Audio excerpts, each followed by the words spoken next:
বিসমিল্লাহির রহমানির রহিম। আসসালামু আলাইকুম। চেহেল হাদিসের আজকে আমরা ১৯তম দিন এর ক্লাস শুরু করছি। আজকে মার্চ ৯ তারিখ ২০২৬। আমরা মুমিনের বালা মুসিবত এই অধ্যায়টা পড়ছিলাম, এই সংক্রান্ত হাদিস। মূল হাদিসটা হলো মূল হাদিসটা ইমাম জাফর সাদিক আলাইহিসসালামের থেকে, এবং সেখানে এই যে উদাহরণটা শেষমেশ এসেছে শেষে, যে মুমিনের নিকট বালা মুসিবত সেই গতিতে এগিয়ে আসে যেই গতিতে বৃষ্টির পানি জমিনের দিকে মাটিতে মিশে যায় বা জমিনে গর্তে চলে যায়, এরকম। তো ওইটার উপরে আমরা এখন এক্সপ্যান্ড করবো ইনশাল্লাহ।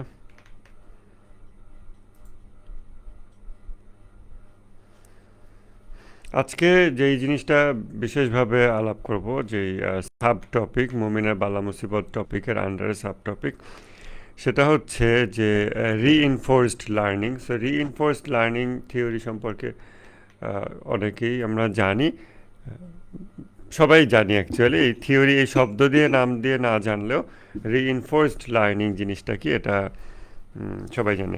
যেমন একটা বাচ্চাকে যখন কোনো কিছু শেখানো হয়, আমরা যদি চাই একটা বাচ্চাকে একটা কাজ রিপিটেডলি করাতে, তখন বাচ্চাটা যে কাজ করে সেটার জন্য তাকে পুরস্কৃত করা হয়।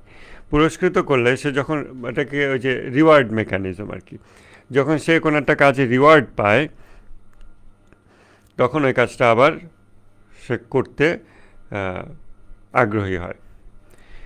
তো তাতে যখন একটা কাজ করলো, একটা রিওয়ার্ড পেলো, আবার রিওয়ার্ডের কারণে এবারে দ্বিতীয় ইটারেশনে বা দ্বিতীয় রিপিটেশনে ওই কাজটা করার আগ্রহটা আরেকটু বাড়লো, কারণ এখন সে জানে যে আমি কাজটা করার ফলে একটা রিওয়ার্ড পেয়েছি। তখন সে আরেকটু আগ্রহ সহকারে, আরেকটু প্যাশনেটলি, আরেকটু বেশি এফোর্ট দিয়ে ওই কাজটা করে, যেন ওটা আরও ভালোভাবে হয় বা অ্যাসুরেন্স সহকারে হয়।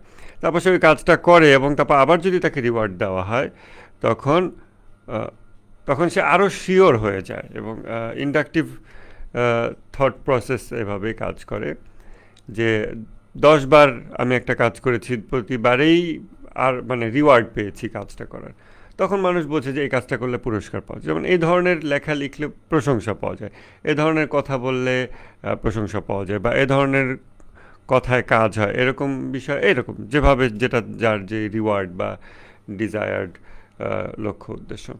কথা খুব বেশি অ্যাম্বিগুয়াস লাগবে না আশা করি। তো বাচ্চাদেরকে যেমন আপনি সরাসরি শেখাচ্ছেন, আজকের হোমওয়ার্ক কমপ্লিট করলে চকলেট দেব, বা একটা চিপস দেব, অথবা খেলনা সামথিং, তো সে ওটা করে। দেন যদি সে ওটা পায়, এবং পেডাগজিতে বলে যে বাচ্চাদেরকে এসব ক্ষেত্রে আর কি প্রতারণা করা উচিত না। তো হ্যাঁ, একটা বাচ্চাকে যদি আপনি প্রমিস করেন যে তুমি এটা লিখলে আমি তোমাকে একটা চিপস দেবো, চকলেট দেবো, ওটা দেওয়া উচিত। না হলে আবার সে আপনার উপরে আস্থা হারিয়ে ফেলবে। ওকে, আপনি তারপর তাকে ওটা দিলেন, তখন সে বুঝবে যে হোমওয়ার্ক করলে এটা পাওয়া যায়। দেন সে আগ্রহী হলো এবং সে আবার হোমওয়ার্কটা করলো। এটা হচ্ছে রিইনফোর্সড লার্নিং। রিইনফোর্সমেন্টটা আসে কি দিয়ে? Through reward mechanism. এখন এটা আমরা যদিও পেডাগজিতে এগুলো পড়াই, মানে টিচিং থিওরিতে এগুলো পড়ায়, বাচ্চাদেরকে শেখানো বা বড় মানুষদের ক্ষেত্রে এগুলো শেখায়, কিন্তু এটা আমাদের লাইফের আসলে প্রত্যেকটা ঘটনার মধ্যেই এটা বিস্তৃত আছে। আমরা 14 নং হাদিসে যে মুমিনের 2 ডানা নিয়ে কথা বলছিলাম, পড়েছিলাম যে 2টি নূর আছে মুমিনের। একটি হচ্ছে তার পেইন, আর একটা হচ্ছে তার প্লেজার। এরকম 2 রকম পরিস্থিতির মধ্য দিয়ে আল্লাহ মুমিনকে পার করেন, মানুষকে পার করেন। এর মধ্যে আমরা স্পেসিফিক্যালি বালা মুসিবতের উপর এখন ফোকাস করছি, এবং তার মধ্যে নবী রাসূলগণের বিষয়ে, নবী রাসূলগণের পরীক্ষা বালা মুসিবত দুনিয়াতে কেমন, এটার উপর আলাপ করতে গিয়ে ইমাম খোমেনি এই রিইনফোর্সড লার্নিংয়ের থিওরিটার দিকে ফোকাস করেছেন। তো রিইনফোর্সড লার্নিংটা আমাদের কিভাবে হয়? এটা যে শুধু বাচ্চাদেরকে চকলেট দেওয়া হয় সেটা না, আসলে ওই মেকানিজমটা বড়রা, অ্যাডাল্ট ম্যাচিউরড মানুষেরা বাচ্চাদের উপর তখনই প্রয়োগ করে যখন হোপ অ্যান্ড ফিয়ার ছিল, সরি, হ্যাঁ। তো হোপ অ্যান্ড ফিয়ার দুটো নূর আর কি মুমিনের। তো আশা এবং ভয় এই দুটোর উপরে ভর করে সে আগাতে থাকে। তো এখন আমরা এখানে যখন মুমিনে বালা মুসিবত কনটেক্সটে আসবো, তখন আমরা ওই সিমিলার দুটো অপোজিট জিনিসের দিকে তাকাবো, একটা হচ্ছে পেইন, একটা হলো প্লেজার। তো পেইন আর প্লেজার এই দুটোর ক্ষেত্রেও ওই রিইনফোর্সড লার্নিংটা কীভাবে কাজ করে আমরা সেটার দিকে একটু ডিপ ডাইভ করব। এখানে ইমাম খোমেনি যে জিনিসটা উদাহরণ দিয়েছেন, এটা আমরা ধর্মীয় জগতে প্রায় এই উদাহরণটা ব্যবহার করি, যে হৃদয়ের উপরে কালো দাগ পড়ে যাওয়া, কালো ডট, বিন্দু। আবার ভালো কিছু করলে, ভালো আমল করলে সেটা সাদা একটা দাগ, এভাবে আমরা ইমাজিন করতে পারি। এখন এই রিইনফোর্স জিনিসটা কিভাবে হয়? এমন হতে পারে কেউ কিছু একটার জন্য প্রচেষ্টা করছে, কেউ সোশ্যাল পাওয়ারের জন্য প্রচেষ্টা করছে, লিডারশিপের জন্য প্রচেষ্টা করছে, তারপরে স্পেসিফিক কিছু ফিজিক্যাল প্লেজারের জন্য প্রচেষ্টা করছে, যেটার মধ্যে বাহ্যিক আরামায়েশ এবং দৈহিক আরামায়েশ দুই রকম আছে, ভিতরগত এবং বাইরের আরামায়েশ আছে, এরকম চেষ্টা করছে। এখন প্রতিটা প্রচেষ্টার পর আমরা বাচ্চাদের ক্ষেত্রে রিওয়ার্ড মেকানিজমটা সহজে ইমপ্লিমেন্ট করতে পারি, কারণ আমাদের হাতে চকলেটটা থাকেই সব সময়। কিন্তু আমরা বড়রা যখন প্রচেষ্টা করি দুনিয়াতে, তখন কিন্তু এই রিওয়ার্ডটা আমাদের হাতে সবসময় রেডি থাকে না, বা আসলে রিওয়ার্ডটা আমাদের হাতেও থাকে না। তখন কি অবস্থা হতে পারে? আমি একটা জিনিস চেষ্টা করলাম, মনে করেন আমি লাক্সারির জন্য চেষ্টা করলাম, যে আমি লাইফে লাক্সারি অ্যাচিভ করতে চাই। আমি লাক্সারির জন্য একটা প্রচেষ্টা করলাম এবং এটা ফেইল করলো। এরপরে কি হবে? আমার রিইনফোর্সড লার্নিং হবে কি না? যে হয় নাই তো, তখন কি আমি এটা ছেড়ে দিব? এখন এই রিইনফোর্সড লার্নিং হবে কি না এটা ডিপেন্ড করে আমার নিয়তের উপর। আমার নিয়ত যদি থাকে এবং আমার আন্ডারস্ট্যান্ডিংয়ের উপর যে এখানে রিওয়ার্ড আছে কি না, তো আমার নিয়ত যদি থাকে যে আমি এখান থেকেই রিওয়ার্ডটা পাবো, নেব, লাক্সারি এখানে আমি অ্যাচিভ করব, তখন আমি এখানেই প্রচেষ্টা করে যেতে থাকি। আমার আরেকটা সহজ উদাহরণ আসতে পারে, যেরকম ধরেন দেশের মধ্যে যখন বাংলাদেশের পরিবেশে ধরেন কেউ অনেক মোর দ্যান অ্যাভারেজ লাক্সারির প্রচেষ্টা করছে, ওই আগ্রহ থেকে অনেকে কিন্তু সন্ত্রাসী, তারপরে এই যে রাজনৈতিক পাওয়ার খাটিয়ে বিভিন্ন ধরনের অন্যায় করা, মানুষের উপর জুলুম করা, যার ফলে সে কোটি কোটি টাকা খুব কম সময়ে অবৈধভাবে হস্তগত করতে পারে, এবং যার দ্বারা সে খুব কুইকলি লাক্সারি অ্যাচিভ করতে পারে। এভাবে কিন্তু অনেক মানুষের লাক্সারির যেই আগ্রহ, এটা চরিতার্থ হয়। আবার কারো কারো এই লাক্সারির আগ্রহটা চরিতার্থ হবে সে এই প্রসেসে না গিয়ে, আপনি দেখবেন সে চিন্তা করে যে বাংলাদেশের লিভিং স্ট্যান্ডার্ড এটা বিলো অ্যাভারেজ, আমি আমেরিকায় যাই, আমি ক্যানাডায় যাই, আমি ইউরোপে যাই, আমি অস্ট্রেলিয়াতে যাই, এরকম এরকম কিছু কিছু দেশ, যেসব দেশের অ্যাডভার্টাইজমেন্ট তার কাছে হয়েছে নানানভাবে, সে ওই দেশগুলোতে যাওয়ার চিন্তা করে, এবং সে বোঝে যে, বা সে ইম্যাজিন করে যে ওই জায়গাতে রিওয়ার্ড আছে, এই ভূখণ্ডের মধ্যে রিওয়ার্ডটা নাই, এই সীমারেখার মধ্যে।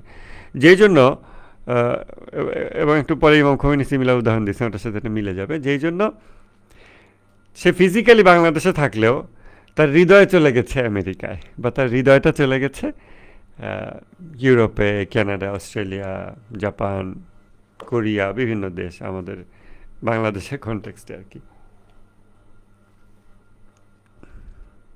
ইভেন কারো কারো তো সেটা সৌদি আরবেও হয়, যদিও আমরা যারা মোটামুটি এসএসসি এইচএসসি পাস করছি, অ্যাটলিস্ট স্কুল কলেজ বিশ্ববিদ্যালয় কম বেশি পড়াশোনা করেছি, আমাদের হয়তো লাক্সারির জন্য আমরা মিডল ইস্টকে অতটা ইমাজিন করি না, যদিও তাদের অনেক বেশি লাক্সারি আছে অ্যাকচুয়ালি, ইউরোপ আমেরিকার চেয়ে বেশি, কিন্তু আমরা ওটা ইমাজিন করি না। কিন্তু আবার আমাদের দেশেরও কিন্তু কিছু মানুষ আবার লাক্সারিকে ওই জায়গায় ইমাজিন করে। সো যদিও তার দেহ বাংলাদেশে আছে, তার হৃদয় অলরেডি কিন্তু আরবে গিয়ে আরবি কথা বলা শুরু করে দিয়েছে। আবার কারো কারো হৃদয় হচ্ছে ওয়েস্টে গিয়ে ইংলিশ কথা বলা শুরু করে দিয়েছে। তো এটা হচ্ছে কোথায় সে রিওয়ার্ডটা দেখে, এটার উপর ডিপেন্ড করে। তো যখন সে রিওয়ার্ডটা বাংলাদেশের বাইরে দেখছে, তখন বাংলাদেশে প্রচেষ্টা করে ফেইল হলেও, বাংলাদেশের ভিতরে রিওয়ার্ড না পেলেও লাক্সারির যেই আগ্রহ আকাঙ্ক্ষা এটা নিভে যায় না, কারণ সে এটাকে তো আরেক জায়গায় দেখতে পাচ্ছে, তাই না? সেটা আরেকটা দেশে হয়তো দেখতে পাচ্ছে, তো তার হৃদয়টা প্রথমে ওই জায়গায় চলে যায়। তার নিয়ত একই থাকে, বাট তার হৃদয়টা এইখানে রিওয়ার্ড না পেয়ে ওই দেশে রিওয়ার্ড পাওয়ার দিকে এগিয়ে যায়। এটা আমরা সবাই বুঝতে পারি সহজেই। তারপর দেখা যায় কয়েক বছর পর তো সে ওই দেশে চলেই গেছে।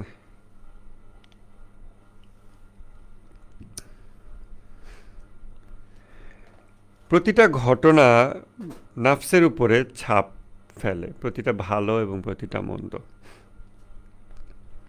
প্রতিটা ভালো ঘটনা হলো একটা সাদা দাগ ফেলে, প্রতিটা মন্দ একটা কালো দাগ ফেলে। এটা জাস্ট উপমা। যত প্লেজার আপনি নিচ্ছেন প্রত্যেকটা বিষয়, এখন এটা সম্ভব না যে কোনো বিষয়ে দুনিয়াতে আমরা প্লেজারও নেব না, পেইনও নেব না, কারণ আল্লাহ তালা আমাদেরভাবে সৃষ্টি করেন নাই। এবং প্লেজার মেকানিজম মানুষের একটা ড্রাইভিং ফোর্স, পেইন মেকানিজমও মানুষের ড্রাইভিং ফোর্স। মানুষ পেইন থেকে পালানোর চেষ্টা করে, যার ফলে সে মুভিং থাকে। যদি পেইন থেকে সে পালানোর চেষ্টা না করতো, দেখা যেত সে ময়লা নোংরার মধ্যে পড়ে থাকতে থাকতে ক্ষুধার্ত অবস্থায় আস্তে আস্তে তার শরীরটা ক্ষয় হয়ে পচে নষ্ট হয়ে পোকা ধরে মরে যাচ্ছে, এরকম অবস্থা হচ্ছে। কিন্তু সে পালানোর চেষ্টা করছে না, সে প্রচেষ্টা করছে না শরীরকে খাদ্য দেওয়ার, বেটার কিছু দেওয়ার, এরকম। সো পেইন থেকে পালানোর যেই ব্যাকুলতা মানুষের ভিতর আছে, এইটা মানুষকে মুভিং রাখে।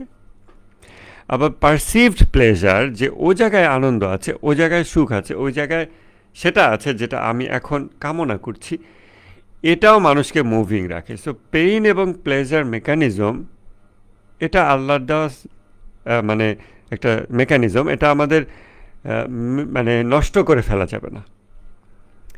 সিমিলার একটা জিনিস চেহেলাদিসের গাদাব অধ্যায় থেকে স্মরণ করেন।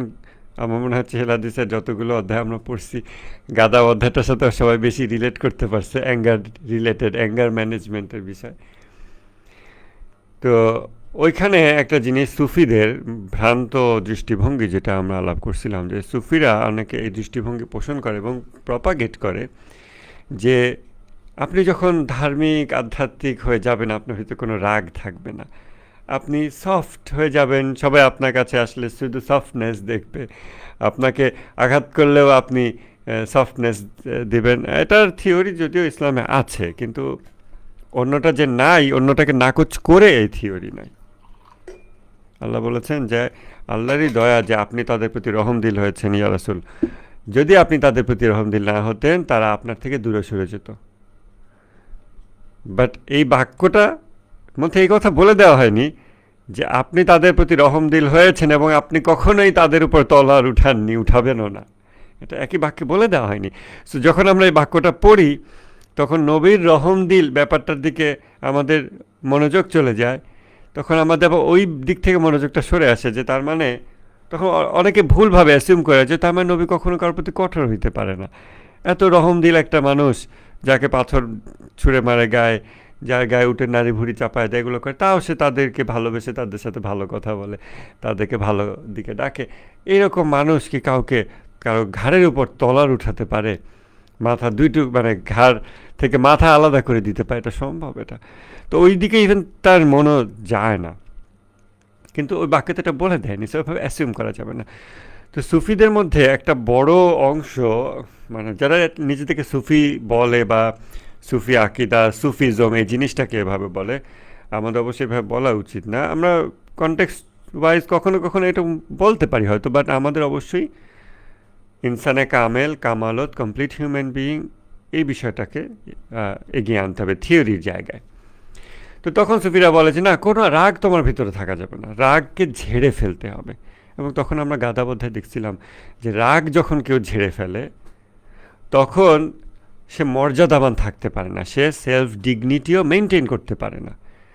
গাদাবকে বিভিন্ন জায়গায় চ্যানেলিং করতে হবে। এবং এই বছরে আমরা যে জিনিসটা দেখেছি, গাদাব এবং শাহওয়াত হচ্ছে মালাইকা,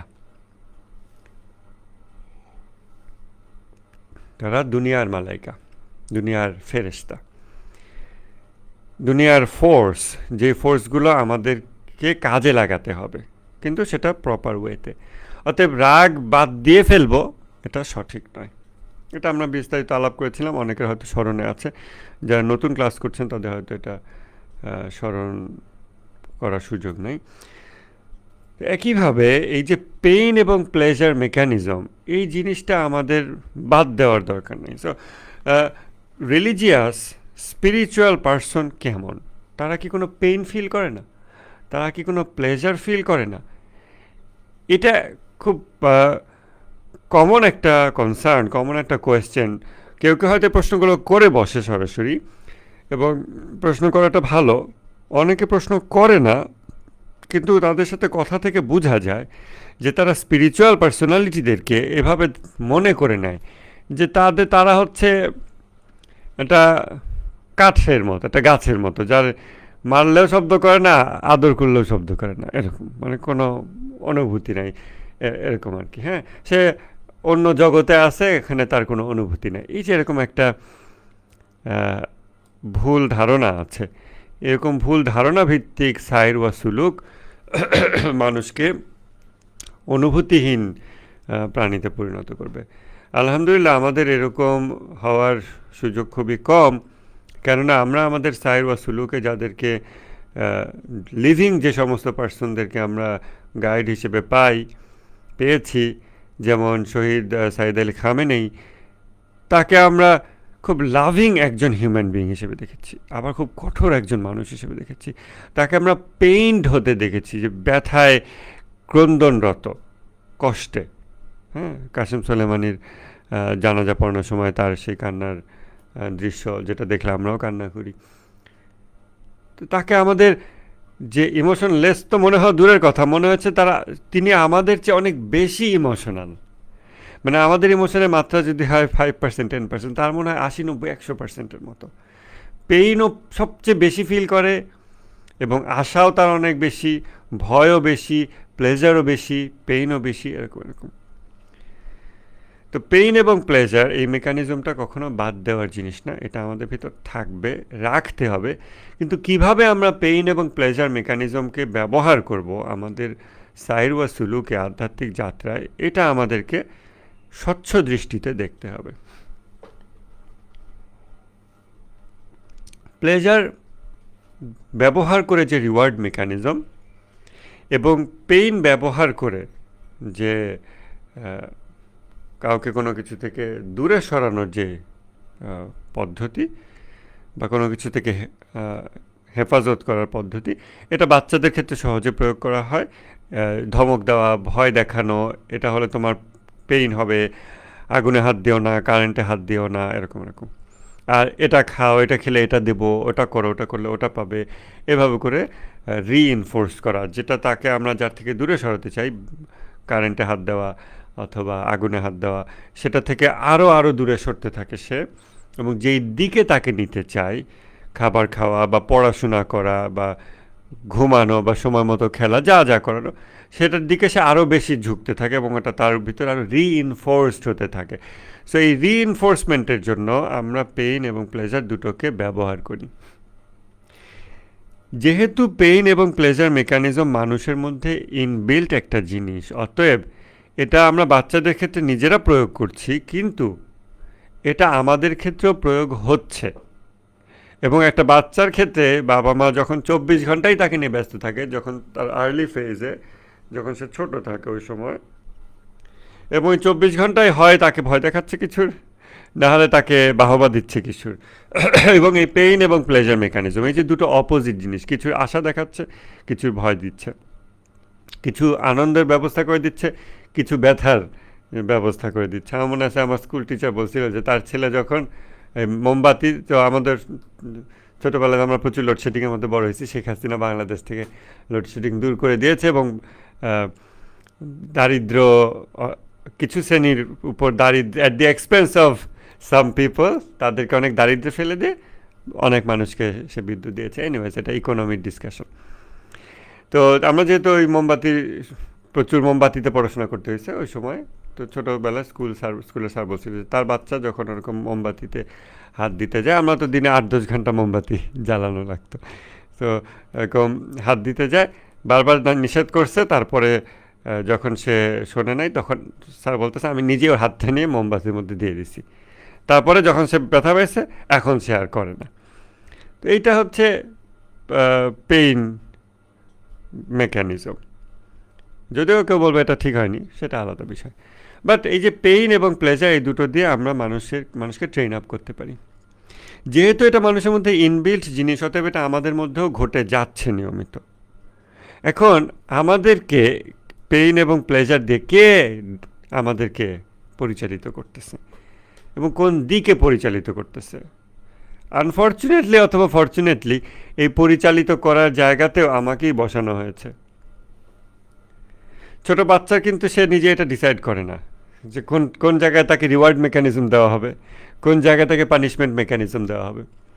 বড়রা এটা ডিসাইড করে এবং বড় হওয়ার পর সে বোঝে it was good punishment mechanism in an ideal case, ideal ফ্যামিলিতে। সো অনেক ফ্যামিলিতে এটা উল্টাপাল্টা হয়, বাচ্চাকে খাওয়ায় আটার বস্তা বানায় ফেলে, আবার ভুলভাবে পানিশমেন্ট দেয়, পরে বাচ্চা গলায় দড়ি দিয়ে মরে যায় টিনেজে।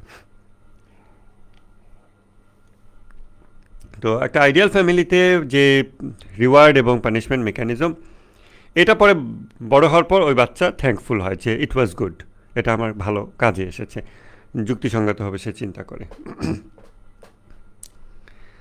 এখন আমাদের ক্ষেত্রে এই বিষয়টা যেহেতু আমাদের নিজেদেরকেই ডিসাইড করতে হয়, যেহেতু আল্লাহ আমাদের প্রত্যেককেই তার নিজের কর্মের জন্য দায়ী করেছেন, অতএব এই জায়গাতে আমাদের একটু থামতে হবে এবং চিন্তা করতে হবে যে আমি কোন রিওয়ার্ড মেকানিজম দ্বারা পরিচালিত হচ্ছি এবং আমি কোন পানিশমেন্ট মেকানিজম দ্বারা পরিচালিত হচ্ছি, কোন কোন প্লেজারগুলোর দিকে আমি প্রচেষ্টা করছি এবং সেই প্লেজারগুলো আমি কোথায় আছে বলে দেখছি, কোন কোন পেইনগুলো আমি অ্যাভয়েড করার চেষ্টা করছি এবং সেই পেইনগুলো কোথায় আছে বলে আমি দেখতে পাচ্ছি।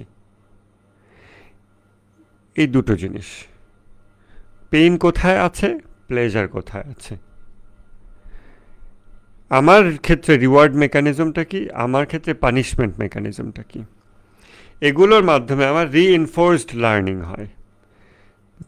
আমি সেটা কনসাসলি ডিসাইড যদি নিজে না করি, এটা পারিপার্শ্বিকতার দ্বারা ডিসাইডেড হচ্ছে। এবং পারিপার্শ্বিকতার সুবিধা হচ্ছে যে সেখানে অনেক জেনারেশনাল নলেজ এবং উইজডম থাকে আপনার সারাউন্ডিংসে। একটা সোসাইটি শত শত বছর ধরে একভাবে চলে আসছে, একটা ইকোনমি, একটা সিভিলাইজেশন, এটা আপনার সারাউন্ডিংস, এটা একভাবে চলে আসছে। সো সেখানে অনেক নলেজ আছে, এটা হলো একটা ভালো দিক।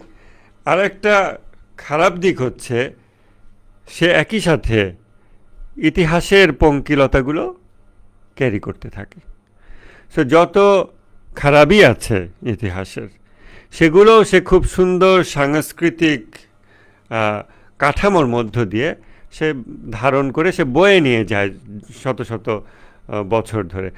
তো তখন ওইটাকে আপনি সোশ্যাল অ্যাক্টিভিটি হিসেবে পান যে এখানে প্লেজার দেখতে হবে, the pleasure lies there and pain lies here, এইভাবেই দেখতে হবে।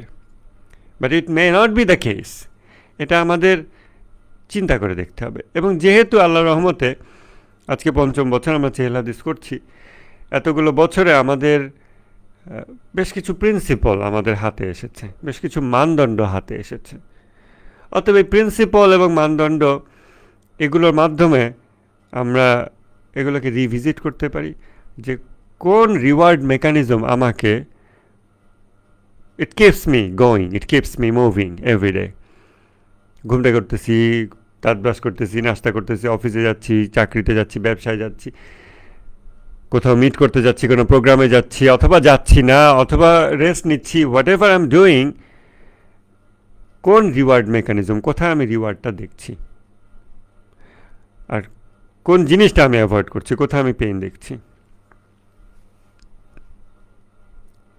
মেবি আমরা যদি এটাতে মনোযোগ দিই, আমরা দেখব যে এটা আমরা সারাউন্ডিংস থেকে নিচ্ছি, কনসিয়াসলি পিক অ্যান্ড চুজ না করে। সারাউন্ডিংস মানেই খারাপ তা না, সমাজ মানেই খারাপ তা না, এটা একটা ভুল অ্যাপ্রোচ।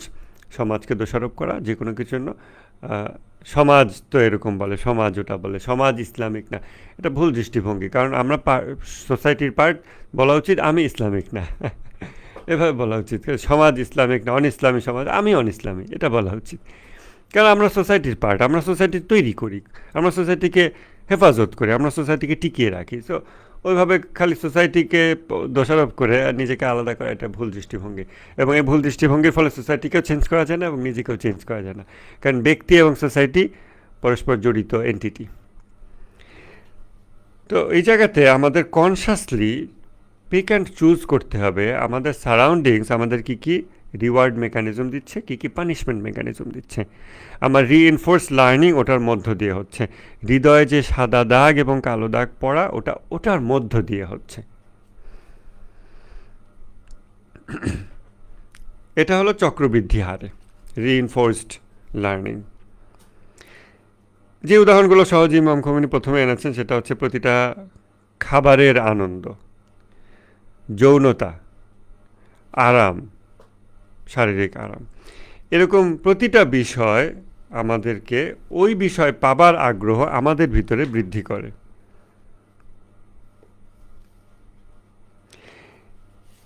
তত এটার প্রতি অ্যাটাচমেন্ট বাড়ে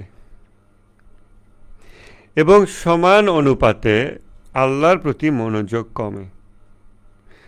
নফসের মনোযোগ দুনিয়ার দিকে যত বৃদ্ধি পায়, কেননা দুনিয়াতে প্লেজার আমি পাচ্ছি, খাবার একটা দুনিয়ার জিনিস, বস্তুগত খাবার। আমরা ইফতার করলাম একটু আগে, নিশ্চয়ই আমরা সবাই ইফতার করেছি।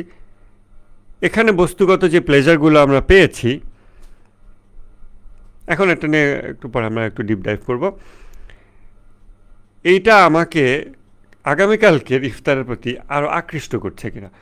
হয়তো এই মুহূর্তে চিন্তা করলে দেখবেন যে না, পেট ভরার সাথে সাথে তার খাবার প্রতি কোনো আগ্রহ থাকে না, ইমিডিয়েটলি ওই মোমেন্টে আগ্রহ থাকে না। এটা একটা ঠিক, এটা জিনিস, এটা আপনার রিওয়ার্ড মেকানিজমের ক্ষেত্রেও সত্য, পানিশমেন্ট মেকানিজমের ক্ষেত্রেও সত্য।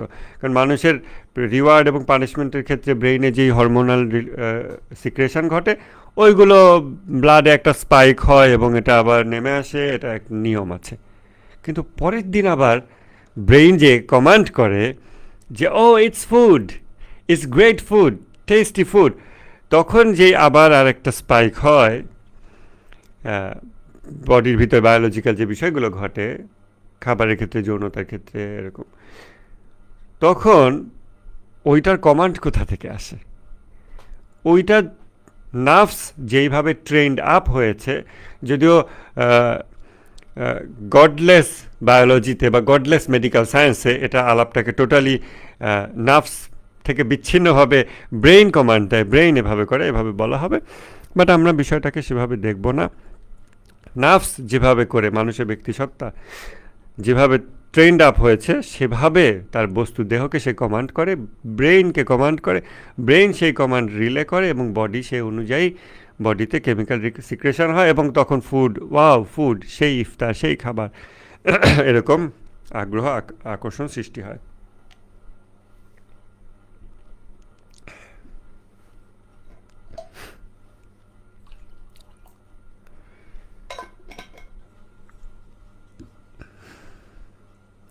তাহলে প্রতিবার খাবার খেলেই যদি দুনিয়ার প্রতি আকর্ষণ বৃদ্ধি হতে থাকে, তাহলে এটা থেকে তো পালানোর কোনো উপায় নাই, এবং তাহলে তো বয়স বাড়ার সাথে সাথে মানে দুজখের দিকেই আগাতে থাকবো, এটা তো ফর শিওর। কারণ দুনিয়ার প্রতি আকর্ষণ বাড়ছে, অ্যাটাচমেন্ট বাড়ছে, সমান অনুপাতে আল্লাহর প্রতি মনোযোগ কমছে। তাহলে যত হায়াত পাচ্ছি মানে অবশ্যই ভাত খেয়েছি, খাবার খেয়েছি, তার মানে তত অ্যাটাচমেন্ট বেড়েছে, তার মানে তত ডিট্যাচমেন্ট হয়েছে আল্লাহর থেকে। তাহলে তো বয়স্ক মানুষ সবই দুজক। তাহলে এটা নিশ্চয়ই, this is not the case, but we find it the case in our case, যে আমাদের ক্ষেত্রে ব্যাপারটা আসলে এরকমই হচ্ছে। তাহলে সেটা কেন হচ্ছে?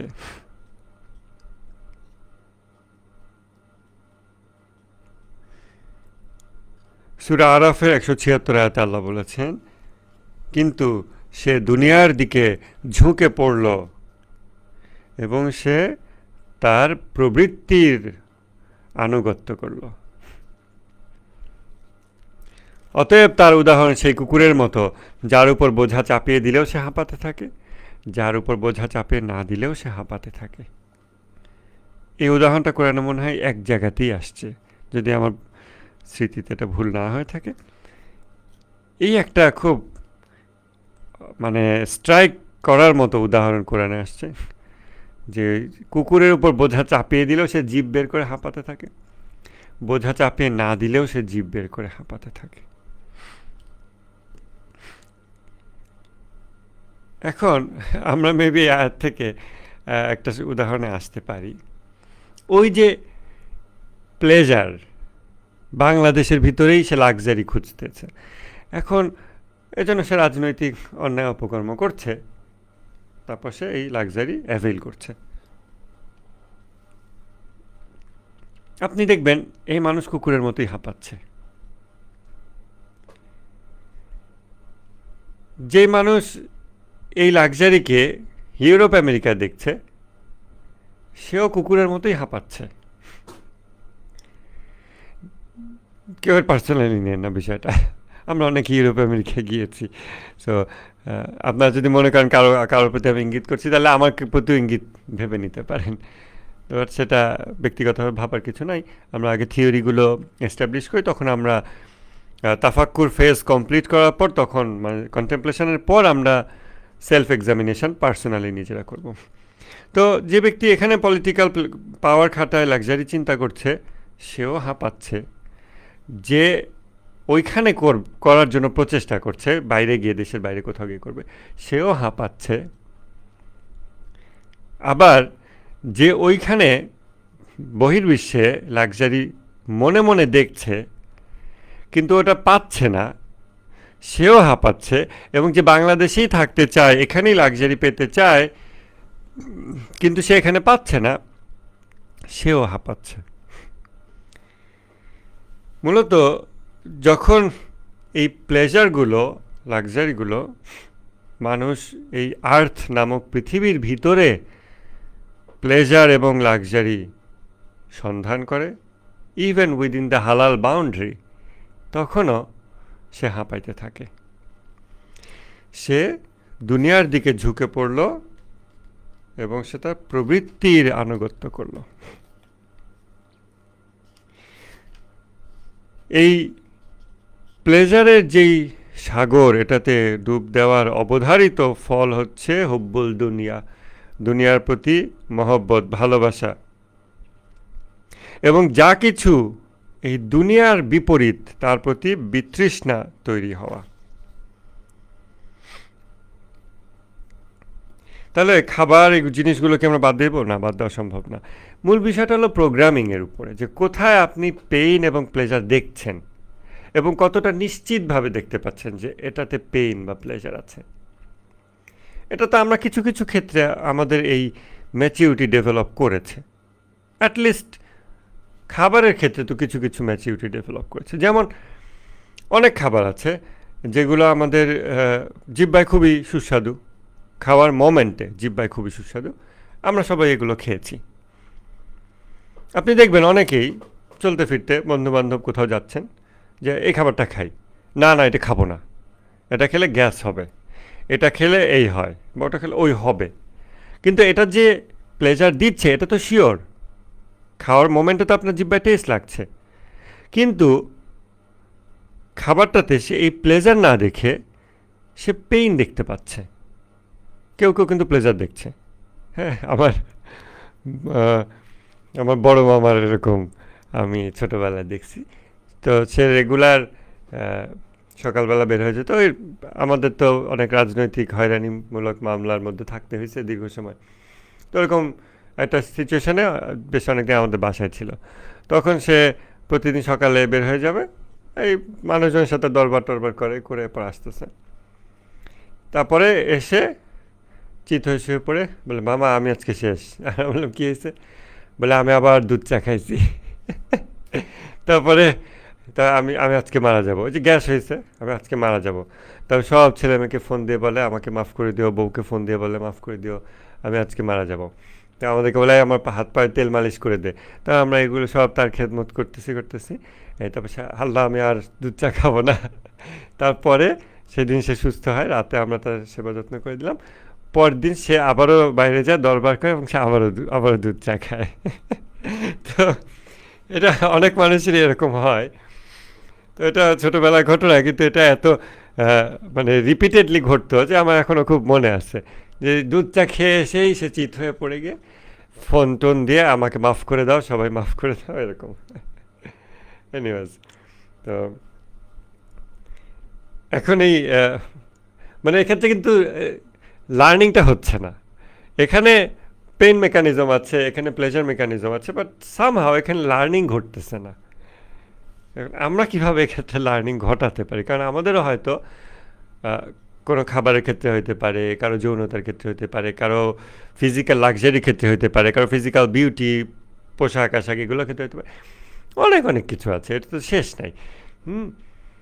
দেন কিছু অবস্তুগত বিষয় আছে, বাট সেটা দুনিয়ার ভিতরে, ধরুন সোশ্যাল রেসপেক্ট, অথবা সোশ্যাল পাওয়ার, অথবা সামথিং এলস, রিভেঞ্জ, বা এরকম অনেক কিছু। তো এই এই জিনিসগুলো আমাদের এখানে ঘটতে পারে। সেক্ষেত্রে আমরা চিন্তা করব যে কি করলে আমরা এটা থেকে নিজেদেরকে হেফাজত করতে পারি। এখন ধরেন দুধ চা আপনি না খেলেও পারেন, কিন্তু আপনার তো ভাত তো খেতে হবে। আর ভাত খেলে এটা তো কিছুটা টেস্ট আছেই, যা দিয়ে এখানে। এখন আপনি তো ইচ্ছা করে এটাকে বিস্বাদ বানাতে পারবেন না। তো বাট অ্যাটলিস্ট হ্যাঁ, কেউ ভাবতে পারে এরকম, মানে কত রকমভাবে যে মানুষের ব্রেন দৌড় দিতে পারে। এর জন্য ইমাম খামেনির মতো মানুষদের শরণাপন্ন হওয়া উচিত। তাহলে ব্রেন এত দৌড় দেবে না আশা করি। আমি যেহেতু ক্লাস নেওয়ার সময় আমি চিন্তা করার চেষ্টা করি যে কার ব্রেন কত দিকে দৌড় দিতে পারে। এরকম ব্রেন দৌড় দেয় এরকম কিছু ছাত্র তো অবশ্যই আমাদের আছে, এবং এরকম আমার একজন ফেভারিট ছাত্র তো অবশ্যই আছে, যদিও আজকে সে ক্লাসে আসে নাই। সো সে সবসময় কর্নার কেসগুলো চিন্তা করে, যে কোনো কিছু কর্নার কেস আগে বাইর করে। তো এখন এই যে প্রতিটা খাবার, যৌনতা, আরাম, আয়েশ, আনন্দ, এগুলো পাবার সাথে সাথে ওটার প্রতি অ্যাটাচমেন্ট বৃদ্ধি পায়, ওটা পাবার আগ্রহ বৃদ্ধি পায়, এবং এটা চক্রবৃদ্ধি হারে চলতে থাকে।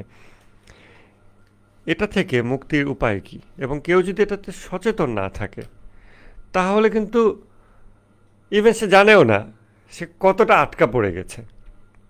ইভেন কিভাবে জানবে সে? এমনকি যখন আল্লাহ তাআলা রমজান মাসে আমাদেরকে দয়া করে বাধ্য করে দিয়েছেন যে তুমি ফিজিক্যাল প্লেজার থেকে বিরত থাকো, কথা কম বলো, এরকম এরকম,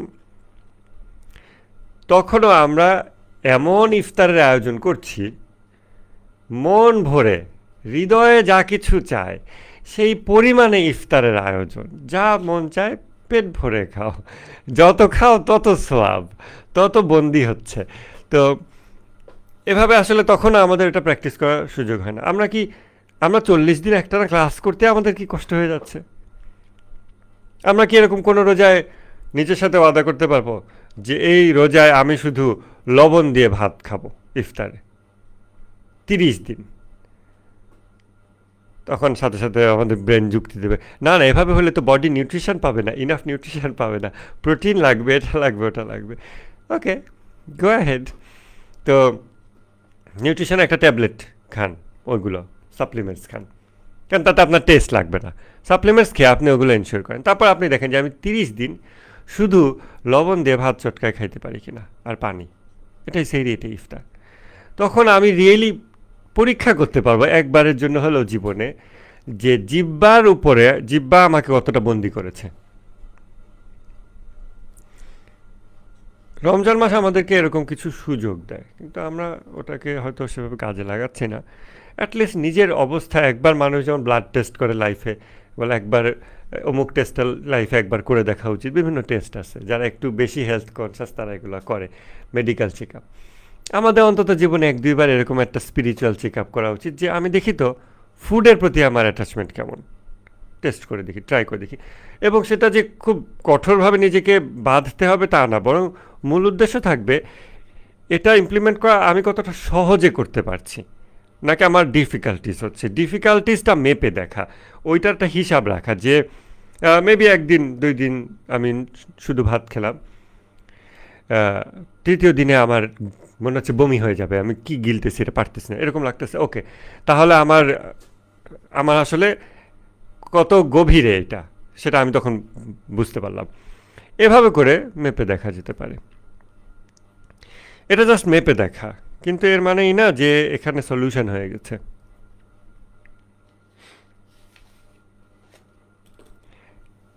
এগুলোর জন্য ইতিকাফ একটা ভালো কালচার আছে মুসলমানদের। তারপরে ডক্টর ফারুক সিকালেশ্বর যেটা সাজেস্ট করেছেন, যেটা তাবলিগ জামাত করে, বছরে 40 দিনের একটা স্পিরিচুয়াল প্রোগ্রাম, সব কিছু থেকে আপনি নিজেকে আলাদা করে নিজেরা একটা সার্কেল, কমিউনিটি, সোসাইটি নিয়ে কন্টিনিউয়াস 40 দিনের স্পিরিচুয়াল প্রোগ্রাম বছরে আমাদের এটা 40 দিন হওয়া উচিত। এখন অনেকে করে মুসলমানদের মধ্যে, স্পেশালি শিয়া মুসলমানদের মধ্যে এটা কোনো না কোনো ফর্মে আছে। তাবলিগ জামাতের মতো ওই ফর্মে না থাকলেও কোনো না কোনো ফর্মে আছে, কিন্তু আমাদের বাংলাদেশি শিয়াদের সেটা নাই। আর বাংলাদেশি মেজরিটি সুন্নি আবার তাবলিগ জামাতের ফরম্যাটটাকে অ্যাকোমোডেট করতে পারে না, অপছন্দ করে। তো সব মিলে এটা হয়ে উঠছে না আমাদের মেজরিটি মানুষেরই। বাট 40 দিনের একটা না প্রোগ্রাম, এটা জরুরি। তখন সে আরামায়েশের বিছানা ত্যাগ করবে, লাক্সারিয়াস ফুড এটা ত্যাগ করবে, তারপরে লাক্সারিয়াস পোশাক, নিজের শো অফ, এটা ওটা এগুলো ত্যাগ করবে। অনেক কিছু সে ত্যাগ করে সে মেপে দেখার সুযোগ পাবে, ডায়াগনোসিস করার সুযোগ পাবে যে তার আসলে ওয়ার্ল্ডলি অ্যাটাচমেন্টটা কী পরিমাণে আছে। এই যে ইরান যুদ্ধ হচ্ছে এবং আবার সাইদ আলী খামেনি শাহাদাত, এইসব ঘটনায় কত মানুষ এখন তাড়াহুড়া করে ইরান রিলেটেড অ্যানালিসিস দেওয়ার চেষ্টা করছে, যদিও তারা পারে না, বোঝেন, ইরানে কিছুই জানে না, শিয়া মাঝহাব জানে না, বেলায়েত কিছুই জানে না, খামেনি পার্থক্য জানে না। সবচেয়ে বড় কথা এটা আমাদের বাংলাদেশ সরকারই জানে না, বিএনপি জানে না। তারা ইমাম খোমেনির ছবি দিয়ে সাইদ আলী খামেনি শাহাদাতের কন্ডোলেন্স দিয়েছে। কিন্তু তারা যে এটা লিখছে, কেন লিখছে, তাতে কে বাধ্য করলো? ওই যে ফ্যান বেস ধরে রাখতে হবে, ফলোয়ার বেস ধরে রাখতে হবে। আমার প্রতি 24 ঘন্টায় 2টো পোস্ট না দিলে হবে না। অফিস শুরু হয় যে সময়, ওই সময় অফিস শেষে মানুষ যখন বাসায় ফিরে সোফায় বসে স্ক্রলিং করতে শুরু করে, ওই মোমেন্টে 7টা 8টা অ্যারাউন্ড ওই টাইমে একটা পোস্ট দিলে ওটা রিচ বেশি হয়। আর সকালের দিকে এরকম ওই সময় আমার 2টো পোস্ট দিতেই হবে, আমার ডেইলি একটা পোস্ট দিতেই হবে, হট টপিক আমার পোস্ট দিতেই হবে, নাহলে আমার ফলোয়ার বেস আমি ধরে রাখবো কেমনে? সরি, এরকম মানুষ তাহলে সে কীভাবে 40 দিনের তাবলিগ জামাতেই যাক বাংলাদেশের ক্ষেত্রে, কেমনে যাবে? অবশ্য আমি জানি না, তাবলিগ জামাতে গিয়েও হয়তো মোবাইল চালায়। এখন তো এতে কাফে বসেও নেট অন করে করে, যেহেতু এটা হারাম না, but it might defeat the purpose. তো ওইটা সে করতে পারতেছে না, 40 দিনের জন্য সে সব কিছু থেকে দূরে থাকতে পারতেছে না। তার মানে কিছু একটা জিনিস সে এমনকি ম্যানেজার অ্যাপয়েন্ট করে দিয়েও সে করে আসতে পারবে না, কারণ ওইটা তার ধরে রাখার জন্য ওটা সে দাস হয়ে গেছে, ওটা থেকে আটকায় ফেলছে হব্বুল দুনিয়া, ওটা থেকে বেঁধে ফেলছে। হৃদয়ের উপর একটা একটা করে কালো ডট পড়ছে, রিইনফোর্সড লার্নিং হয়েছে, ওই জিনিসটাতে রিওয়ার্ড মেকানিজম ওখানে বারবার রিপিট হতে হতে ওই সাইকেল তাকে ওই বিষয়টার উপরে এত বেশি ঈমান এনে দিয়েছে, তার হৃদয় কনভিন্সড হয়ে গেছে যে এটা ট্রু, এটাই বাস্তব। Pleasure must lie here, pleasure must lie there, এই জিনিসটা তার, সে টোটালি কনভিন্সড হয়ে গেছে।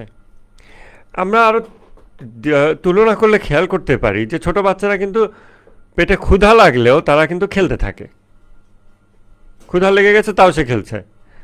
তারপরে ক্ষুধার কারণে তার হয়তো শরীরে বিভিন্ন অসুবিধা ফিল হচ্ছে, সেই জন্য সে যার সাথে খেলতেছে, ওই ছোট বাচ্চা আরেকজনের সাথে, তার সাথে সে মারামারি শুরু করে দিয়েছে, কিন্তু সে খাবারের দিকে যাচ্ছে না, কারণ খাবারের মধ্যে সে তার আটমোস্ট প্লেজার না দেখে সেই খেলার মধ্যে আটমোস্ট প্লেজারটা পাচ্ছে এখন। আমরা সেটা ছোটোবেলায় এরকমই তো ছিলাম, সবাই একরকমই ছিল। সেই মানুষরাই আমরা এখন, কিভাবে এটা হয় যে আমরা যত যাই হোক, ধর্মীয় ক্লাস বলেন, খুব হাই থটের ইন্টেলেকচুয়াল কোনো জিনিস বা ওয়াও টাইপের কোনো জিনিসের ক্লাস, কোনো ক্লাস ছাড়া অন্য কিছু, যেটাই হোক, এর মধ্যে হঠাৎ এখন খাওয়ার সময় হয়ে গেছে, ভাই এখন ছেড়ে দেন, এখন খাওয়ার সময় হয়ে গেছে, খাবারটা কখন আসবে, খাবো কখন, অথবা খাবারের জন্য কোনো প্রোগ্রামে যাওয়া। তাহলে এই অবস্থাটা কিভাবে হলো? রিইনফোর্সড লার্নিং, খাবার কেন্দ্র করে, খাবারের মধ্যে প্লেজার, এই জিনিসটাকে এমনভাবে, এখন না আমাদের ব্রেন সাথে সাথে ওই যে ব্রেন দৌড় দেয়, কর্নার কেস চিন্তা করে, ভাববে যে না না না, এটা তো আমার শরীরকে সুস্থ রাখার জন্য আমি এটা করি, আমি টাইমলি না, এটা that is not the case for us, that is the case for ইমাম খোমেনি, সাইয়েদ আলী খামেনেই। সেটা আমাদের ক্ষেত্রে না। যদি আমাদের ক্ষেত্রেই হতো, আমাদের লাইফের রুটিন ইমাম খোমেনির মতো হতো। যে ব্যক্তি ক্লাসরুমে ঢুকলে যাদের হাত ঘড়ি পিছায় যেত, তারা হাত ঘড়ি ঠিক করতো যে ইমাম এখন ক্লাসে ঢুকেছেন, তার মানে এক্স্যাক্ট এতটা বাজে। ইমাম খোমেনির খাওয়া, ঘুম, এভরিথিং এক্স্যাক্ট টাইমে হইতো, 1 মিনিট এদিক ওদিক না। বিকাল 4টায় তিনি চা খেতেন 1 কাপ, এবং সেই 4টার 1 মিনিট আগে যদি কেউ চা নিয়ে আসতো বানায়, সাধারণত তিনি নিজেই চা বানাতেন, কেউ মানে কাউকে বানাতে বলতেন না, কেউ যদি নিয়ে আসতো তিনি ঘড়ি দেখে বলতেন এখনও সময় হয়নি। এই 1টা মিনিট আগে খেলে কি আসে যায়, কি সমস্যা, এতে কি শরীর ধ্বংস হয়ে যাবে? না না না, কিন্তু ওই রকম প্রিসিশন। আমরা তো অনেক সময় খাবার অনিয়ম করি, বাট আর একটা প্লেজারের জন্য আমরা তখন এটাকে কিন্তু ছাড় দিয়ে দিই, তাই না? তো যখন আমরা খাবারের ক্ষেত্রে অপযুক্তি, হাজার অপযুক্তি, এবং আমি আমার চলাফেরাতে এই জিনিসটা অনেক সময় ট্রাই করছি, নিজের ক্ষেত্রে অন্য অনেকের ক্ষেত্রে, এবং দেখছি যে খাবার ক্ষেত্রে নানান অপযুক্তি, আত্মপ্রতারণামূলক যুক্তি সহজে আমাদের ব্রেন নিয়ে আসে এবং খুব সহজে নিজেকে কনভিন্স করে ফেলে। কিন্তু সেই একই মানুষ অন্য আরেকটা প্লেজারের জন্য এই খাবার ছেড়ে দিচ্ছে। ক্ষুধা আছে, এখন ক্ষুধা লেগেছে, খাচ্ছে না, আরেকটা প্লেজারের জন্য সে ছুটছে। তো এটা নিয়ে ইমাম খোমেনি প্রিভিয়াস কোনো একটা হাদিসে, আমার খেয়াল নেই, এটা বলেছেন যে আমরা দুনিয়ার, আমরা কিছু কিছু প্লেজার ত্যাগ করি দুনিয়ার, কিন্তু এর মানে এই না যে আমরা আল্লাহর জন্য করছি এবং আমরা দুনিয়া থেকে নিজেদের ডিটাচ করার প্র্যাকটিস করছি, তা না। আমরা একটা প্লেজারের জন্য আরেকটা প্লেজারকে ত্যাগ করি। যখন কেউ দুনিয়ার একটা প্লেজারের জন্য আরেকটা প্লেজার ত্যাগ করে, এক আনন্দের জন্য আরেক আনন্দ ত্যাগ করে, তখন সে যে হুব্বুল দুনিয়ার শিকল থেকে বেরোতে পারছে তা কিন্তু না। সে জেলখানার মধ্যে এক সেল থেকে আরেক সেলে মুভ করছে, কিন্তু সে বন্দিই আছে। ইমাম খোমেনি এই অবস্থাটাকে বলেছেন ওয়ার্শিপার অফ দ্য ফ্লেশ,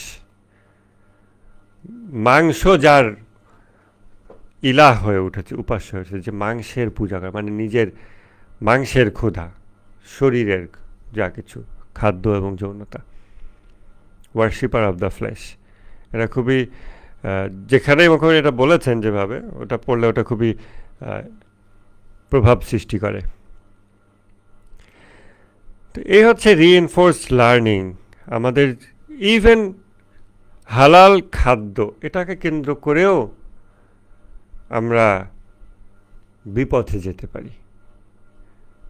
হালাল, এভরি হালাল এনজয়মেন্ট, এভরি হালাল লাক্সারি, এটাকে কেন্দ্র করেও আমরা বিপথে যেতে পারি, এবং আমাদের কোনো সাইর বা সুলুক হবে না। মেবি এই ব্যক্তিও জান্নাত পাবে, যেটা প্রথম হাদিসে আলাপ করা হয়েছে, এবং এটা যে বইটা আমি লিখে দিয়েছি সেখানেও জান্নাত জাহান্নামের স্তর বিন্যাসের মধ্যে এটা পাবেন, যে এইরকম ব্যক্তিরা যে জান্নাত পাবে না তা না, তারাও জান্নাত পাবে, কিন্তু সেটা হবে নিচু স্তরের জান্নাত, তার উপযোগী বস্তুগত জান্নাত, একেবারেই অ্যানিমালিস্টিক হেভেন, এভাবে বলা যেতে পারে। যে সেখানেও সে শুধুমাত্র তার শারীরিক আরামায়েশের মধ্যেই ডুবে থাকবে। এখানেও সে ক্ষুধা বিচ্ছিন্নই ছিল অনেকটা, যদিও হালালের মধ্যেই ছিল, এবং তার বস্তু, দেহ, খাদ্য, যৌনতা, আরাম, আয়েশ, worldly luxury, even within the halal boundary সে মেনটেন করেছে, এবং আল্লাহ তাআলা তাকে মৃত্যুর পরে জান্নাত দান করেছেন। সেখানেও তাকে এগুলোই দেওয়া হয়েছে, এবং এমনভাবে যে সেগুলো পেইনলেস, সেগুলো পেতে আর কোনো পরিশ্রম করতে হয় না। তো তখন সে ওগুলোর মধ্যে আরও ডুব দেয়, কিন্তু ওখানে আর ওটা তার গুনাহ নেই, ওটাতে কোনো সমস্যা নাই, কিন্তু ওটাই। অতএব মানব উৎকর্ষ যে লাভ হবে একজন মানুষ যে তার উৎকর্ষে পৌঁছাবে, যত উৎকর্ষে পৌঁছানো সম্ভব ছিল, উসওয়াতুন হাসানার দিকে তাকিয়ে, আল্লাহ নবীর দিকে তাকায়, সেটা তার হয়নি। সে ওই যাত্রাপথেই পড়ে আছে, ক্লাস 1 অথবা তার থেকেও নিচে। এই অবস্থায়ও জান্নাত যাওয়া সম্ভব, এবং সেটার জন্যই না কত কষ্ট করতে হয়, শুধু ওইটুকুর জন্যই কত কষ্ট করতে হয়। কিন্তু আমরা এখন এমন একটা পরিবেশে ক্লাস নিচ্ছি, বিগত 4 বছরে আমরা চেহারা দিচ্ছি, এরকম পরিবেশে ক্লাস নিইনি আমরা। আমরা স্পিরিচুয়াল অ্যাওয়েকেনিং এর ভিতরে ক্লাস নিচ্ছি। আমাদের সবার স্পিরিচুয়াল স্টেট, আমাদের শহীদ সাইদ আলী খামেনির বদৌলতে, শাহাদাতের বদৌলতে সবার স্পিরিচুয়াল স্টেট অটোমেটিক্যালি আপলিফটেড।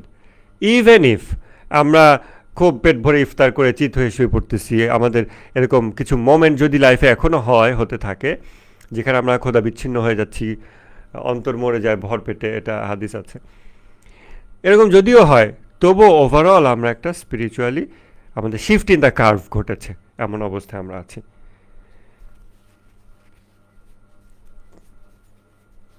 তারপরেও এটা খুব কঠিন, বাট এটা সম্ভব। এখন এই জিনিসটাকে আমাদের অনেক বেশি বাস্তব মনে হয়। আমরা যখন শহীদ সাইদ আলী খামেনির দিকে তাকাই, আমাদের মনে হয় যে হ্যাঁ, এরকম উৎকর্ষ, মানব উৎকর্ষ, এটা সম্ভব। এবং যদিও তার শাহাদাতের বিষয়টা আমাদেরকে ডেভাস্টেটেড করে দিয়েছে, বিপর্যস্ত করে দিয়েছে, কিন্তু অ্যাট দ্য সেম টাইম এটার মধ্যে একটা ডিফারেন্স আছে। গতকালকে আমাকে একজন ফোন করেছে, তো আমাদের দরবারেরই একজন, অনেক দিন কথাবার্তা হচ্ছে না, পরীক্ষা এগুলো হয়তো ভার্সিটি পরীক্ষা আছে, তা আমাকে ফোন দিয়েছে। ফোন দিয়ে বললো যে হ্যাঁ, আমি তো উনার মানে ইরানের রাহবার তার ডেথের নিউজটা দেখলাম। তখন আমার বন্ধুবান্ধব বলতেছে যে এই মাসুদ ভাইকে খোঁজ নিছিস, তার কী অবস্থা, এরকম। তা সে বলতেছে, আমি তখন ভাবলাম হ্যাঁ, নিশ্চয়ই আপনার এখন খুব একটা খারাপ অবস্থা যাচ্ছে। তারপর আমাকে সে জিজ্ঞাসা করলো যে আমি এটা বুঝছি, কিন্তু আমার একটা প্রশ্ন করব। আমি বললাম করেন। বলে যে আচ্ছা, আপনি কি এটাতে হতাশ হয়ে গেছিলেন যে আচ্ছা, এখন তো সে মারা গেছে, এখন আর কি হবে? আর মানে প্রশ্নটা এরকম ছিল যে আপনি যে এত অ্যাক্টিভিজম করেন খামেনির জন্য, এই টাইপের বুঝাইতে চাইছে, বা ইরানের জন্য, বা হোয়াট এভার, এটার জন্য, যেগুলো সব একসাথে আর কি, এগুলো করেন। এখন যেহেতু খামেনি মারা গেছে, আপনি কি এতে হতাশ হয়ে গেছেন কি না, যে এখন আর করে কি হবে, খামেনি তো শেষ, এরকম। তো প্রশ্নটা যখন আমি শুনলাম, মানে এটা তো আমার জগতের মধ্যে এই প্রশ্নই ছিল না, এটার এই প্রশ্নের প্রশ্নও ছিল না। তা আমি যখন প্রশ্ন শুনলাম, তখন আমি সাথে সাথে বোঝার চেষ্টা করলাম যে কোন মানসিক চিন্তাগত অবস্থা থেকে এরকম প্রশ্ন ইভেন একটা পসিবিলিটি হইতে পারে। আপনারা জানেন, যুদ্ধের শুরু থেকে আমরা একই কথা সবাই বলে আসতেছি, যে আমরা ডিউটি ড্রিভেন মানুষ, আমাদের দায়িত্ব পালন করতে হবে, শেষ। ফলাফল আল্লাহর হাতে, দায়িত্ব আমাদের হাতে, কর্ম আমাদের হাতে। আমরা ফলাফলের জন্য নিযুক্ত নই, আমরা কর্মের জন্য নিযুক্ত। ইমাম খোমেনি বলেছেন, আমাদের কাজ হলো দায়িত্ব পালন করা। যদি বিজয় অর্জন করতে পারি তো ভালো, আর যদি বিজয় অর্জন করতে নাও পারি, তবুও দায়িত্ব তো পালন করা হলো, শেষ। আল্লাহ খালি জানতে চান আমরা দায়িত্ব পালন করেছি, এবং দায়িত্ব পালন ইটসেলফ একটা প্লেজার, বিশাল প্লেজার যে দায়িত্ব পালন করেছি। সেটা দুনিয়াতে কত বড় ইম্প্যাক্ট ক্রিয়েট করলো সরি, সেটার দিকে আমরা তাকাই না, আদৌ তাকাই না। এবং যখন দায়িত্ব পালনের প্লেজার যত বেশি হয়, তত সে ফলাফলকে একেবারে ইগনোর করে দায়িত্বে আরও অবিচল থাকতে পারে। নাহলে আজকে ইরানের যেই জয় জয়কার সারা পৃথিবীতে, যখন ইরানের বিপ্লব মাত্র শুরু হচ্ছিল, মানুষ একের পর এক মরে যাচ্ছিল, এবং চিন্তাসমূহের যেই প্রচলিত সূত্রগুলো, ওই সূত্রগুলো অনুযায়ী ব্যর্থতার পথে খোমেনি হাঁটতেছিল, এবং আরও অনেকগুলো হুজুর মোল্লাদের নিয়ে, এবং সাধারণ মানুষের রক্ত গড়িয়ে যাচ্ছিল, তখন কি ছিল যেটা ওই মানুষদেরকে তাদের পথে অবিচল রেখেছিল? একটা ডিউটি ড্রিভেন অ্যাপ্রোচ, এবং ডিউটির মধ্যে প্লেজার খুঁজে পাওয়া, ডিউটি পালন করতে পারাটার মধ্যেই 100% প্লেজার। দেন কি রেজাল্ট আসলো না আসলো, ওটার দিকে তাকাই না, আসলেও আলহামদুলিল্লাহ, না আসলেও আলহামদুলিল্লাহ, আলা কুল্লি হাল, শেষ। তো যদিও আমরা ওই দৃষ্টিভঙ্গি সম্পূর্ণ অর্জন করতে পারি নাই, বাট আমরা চেষ্টা করছি, কিন্তু এক মোমেন্টের জন্য আমার মনে হয় না আপনাদের কারো এক সেকেন্ডের জন্য হতাশ লেগেছে বা হাল ছেড়ে দিলাম বা আর করে কি হবে। I don't think so. আপনাদের কারো এক সেকেন্ডও এরকম মনে হচ্ছে। শুধু আপনারা যারা আমার সাথে ক্লাস করছেন ইমাম খোমেনির বই থেকে, শুধু তারাই না, আমার মনে হয় না যে বাংলাদেশের একটা মানুষও এরকম হাল ছেড়ে দিয়েছে বা হতাশ হয়ে গেছে। আমরা তো শুক্রবারে আমরা বিগত শুক্রবার আমরা রাস্তায় রাস্তায় ঘুরেছি, আমরা মানুষ পাবলিক পালস মেপে দেখেছি। আমরা ঢাকার রাস্তায় ঘুরে ঘুরে রাহবার সাইদ আলী খামেনি শাহাদাত অ্যানাউন্স করেছি। আমরা মানুষের প্রতিক্রিয়া মেপে দেখেছি, কোনো মানুষ হতাশ না। মানুষের ভিতরে ইমানি জজবা দেখতে পেয়েছি, অন্যরকম একটা ইম্প্যাক্ট আমরা দেখছি। মানুষ দৌড়ে দৌড়ে আসছে। রিক্সাওয়ালা রিক্সা চালাতে চালাতে যাচ্ছে, আমাদের বিশাল ডিসপ্লেতে রাহবারের ছবি ভিডিও এগুলো প্লে হচ্ছে উইথ সাউন্ড। যেতে যেতে রিক্সাওয়ালা মানে চিৎকার দিয়ে বলতেছে যে সৌদি কাফের।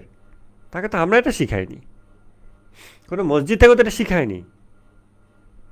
আর একটা মানুষ দৌড়ে আসছে, এসে 2 হাত তুলে দোয়া করতেছে। জ্যামের মধ্যে ডিসপ্লের পিছনে বাইকে প্যাসেঞ্জার যে পিলিয়ন সিটে বসে আছে, সে রাহাবারের ভিডিওর মধ্যে যেই রাহাবারের ছবি আসছে সে স্যালুট দিচ্ছে, মাঝবয়সী লোক। আর এক লোক ছুটে আসছে, সে এসে বলতেছে এসব করে হবে না, আপনারা সৌদি এম্বাসি ঘেরাও দেন। কবে দেবেন? 3 দিনের মধ্যে দিবেন। আমার এই কার্ড রাখেন, আমাকে ফোন দেবেন।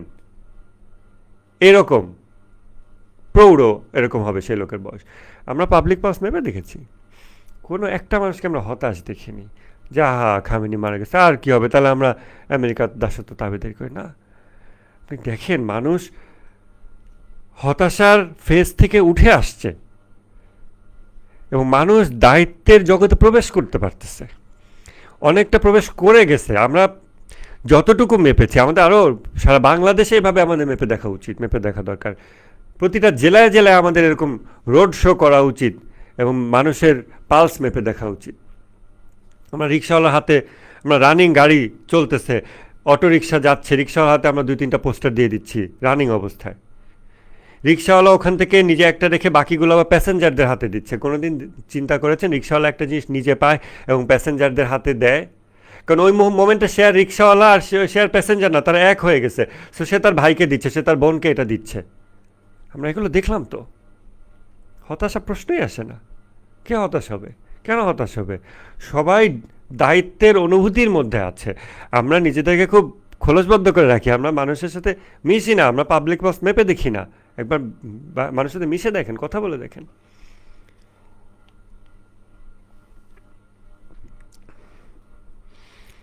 এনিওয়েজ, আমরা একটা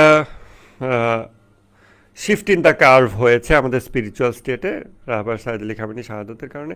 এইটার মধ্য দিয়ে আমরা এখন যা কিছু থিওরি শিখব, এগুলো আমাদের ভিতরে অনেক টেকসই হবে ইনশাআল্লাহ। তো যেই জিনিসটা আমরা বেশ অনেক দূর আলাপ করলাম, এটা আমরা কালকে আরও ইনডেপথ কন্টিনিউ করব, যে ব্রেইন প্রোগ্রামিং কোথায় মানুষ পেইন এবং প্লেজার দেখে। উনো বলে একটা খেলা আছে, আমি এই খেলাটা আমার ছোটো কাজিনরা একদিন খুব জোর করে ধরে এটা খেলতে হবে।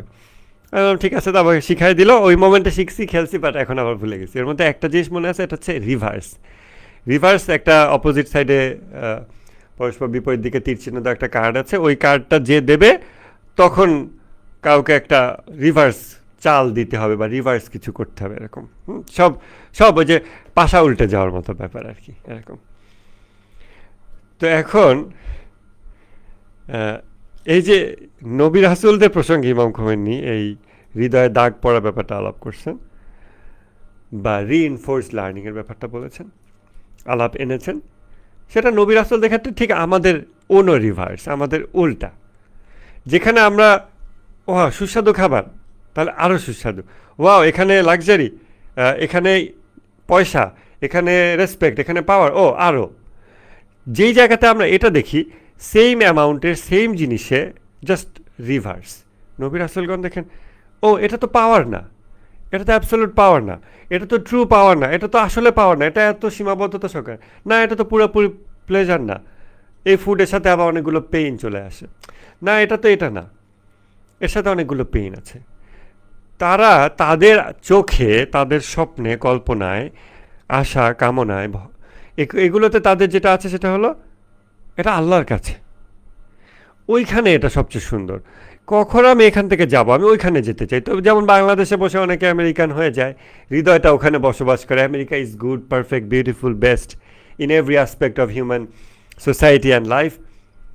তো তাদের কল্পনায়, যেটা প্রকৃত বাস্তবতা, ওই জায়গাটা সবচেয়ে সুন্দর, পারফেক্ট, সব কিছু এরকম এরকম।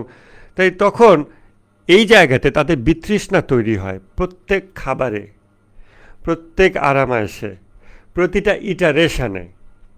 প্রতিবার যখন সে এই চক্রের মধ্য দিয়ে যায়, খাবার খাচ্ছে, ঘুমাচ্ছে, শারীরবৃত্তীয় যত ক্রিয়াকলাপ এগুলোর মধ্য দিয়ে যাচ্ছে, পাওয়ার, প্র্যাকটিস, লাক্সারি যদি পায়, ইভেন হোয়াট এভার, প্রতিটা জিনিস তাকে আরও বিতৃষ্ণ করে তোলে দুনিয়ার প্রতি। রিইনফোর্সড লার্নিং, এটা থেকে অ্যাভার্শন হইতে থাকে। কারণ সে এই জিনিসটাকে অসুন্দর দেখতেছে, অসম্পূর্ণ দেখতেছে, ত্রুটিপূর্ণ দেখতেছে, পেইনফুল দেখতেছে। কিন্তু আমরা আবার ওটাকে বিউটিফুল দেখতেছি এরকম। তো আসলে ফ্যাকাল্টি অফ থট অ্যান্ড ইমাজিনেশনের দ্বারা এটা পসিবল যে মানুষ কোন জিনিসকে কিভাবে দেখে। ওই যে নবী রাসূলকে জিজ্ঞাসা করতো যে তাহলে বলো এটা কবে হবে, সেই দিন, ওই যে কিয়ামত। তখন নবীর উত্তর হলো যে এটা খুবই কাছে, নিশ্চয়ই এটা খুবই কাছে। কাফেররা এটাকে দূর হিসেবে দেখে, মুমিনরা এটাকে দেখে কাছে। এখন কেউ বলতে পারে যে কিন্তু ঘন্টার হিসাবে তো সেম, ঘন্টার হিসাবে সেম, এই কথা বলাটাই ভুল দৃষ্টিভঙ্গি। কারণ ঘন্টা মাপে কে? মানুষ। আর মানুষ ঘন্টা, ঘড়ির কাঁটার ঘন্টা, itself it doesn't mean anything. এটা তখনই মানুষের কাছে মিনিংফুল হয় যখন আমরা এটার উপরে আমাদের ইমোশন, দৃষ্টিভঙ্গি এগুলো আরোপ করি। এটা থেকে এটাকে বিচ্ছিন্নভাবে দেখা যাবে না। নিয়ত কর্ম যেমন জোর, কর্মের জাহেরি বাতিনি রূপ যেমন একসাথে সৃষ্টি হয়, একইভাবে সময়ের এই আপেক্ষিকতা। কাফেররা যেটাকে দেখে তো অনেক দূর, কবে আরও অনেক বছর আমি বাঁচবো, খাবো, মানুষ জুলুম করব, এরপরে মরবো, আবার কত কোটি বছর পর আমার যদি উঠায়ও, ততদিন তো রিল্যাক্স। সে দেখে অনেক দূর। মুমিনরা ব্যাপারটাকে দেখে এই তো এখানে, এই তো এখানে। অতএব টাইম টোটালি রিলেটিভ ব্যাপার। আপনি যখন ভাবতেছেন যে হ্যাঁ এই তো ইমাম মাহাদি চলে আসলো, এই যে এবারের ইরানের যে যুদ্ধ, এটাতেই আমেরিকার পতন, এই পতন হয়ে গেছে, আমরা তো ভাবতেছি, আমরা বিশ্বাস করতেছি এটা আমেরিকার পতন শুরু হয়ে গেছে।